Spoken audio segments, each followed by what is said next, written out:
Welcome to Whispers in the Dark, the podcast where the shadows come alive with stories that send shivers down your spine.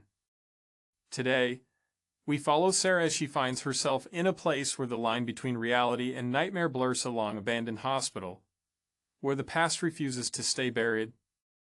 Sarah had always been curious about the old hospital on the edge of town. It had stood there for decades, forgotten by time and left to rot. Rumors swirled about the place, stories of strange noises and shadows that moved in the corners of your eyes. But Sarah wasn't one to believe in ghost stories. She wanted to see it for herself. It was late when she finally decided to go. The moon was high, casting long, eerie shadows across the cracked pavement as she approached the entrance. The door, half hanging off its hinges, creaked loudly as she pushed it open. Inside, the air was thick with dust and decay, the kind that sticks to your lungs. Sarah's flashlight cut through the darkness, revealing peeling paint and broken tiles. The hallway stretched out before her, a tunnel of darkness. She stepped inside, the sound of her footsteps echoing down the empty corridor. She ventured deeper, passing by old patient rooms with doors ajar, the beds inside still made as if waiting for someone to return. But there was no one, just the silence that pressed down on her like a weight. Suddenly, a faint thud from somewhere down the hall. Sarah froze, her heart pounding in her chest. She pointed the flashlight toward the sound, but saw nothing. Just more darkness. Her curiosity wavered, replaced by a creeping sense of dread.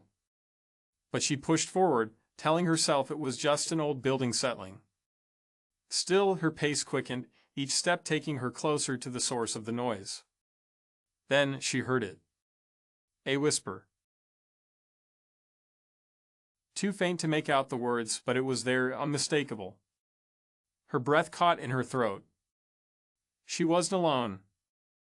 The darkness seemed to close in around her, the walls pressing in.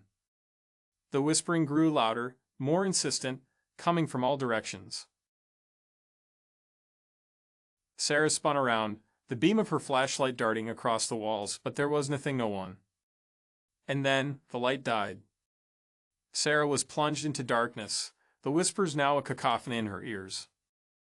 Panic surged through her as she fumbled with the flashlight, trying to bring it back to life. But it was no use. In the pitch black, Sarah could feel the presence of something or someone just out of reach. The whispers seemed to circle her, closing in. She took a step back, then another, until her back hit the cold, hard wall. The noise was deafening, a crash that echoed through the empty halls. Sarah screamed, the sound lost in the chaos. She ran, blind and desperate, her hands outstretched, searching for an exit, for anything that could lead her out of this nightmare. Her mind raced, each step feeling like a battle to stay one step ahead of whatever was chasing her. But in the darkness, the building was a maze, each turn leading to another dead end. Her fear was a living thing, threatening to consume her. And then she stopped. The whispers had ceased. The silence was absolute.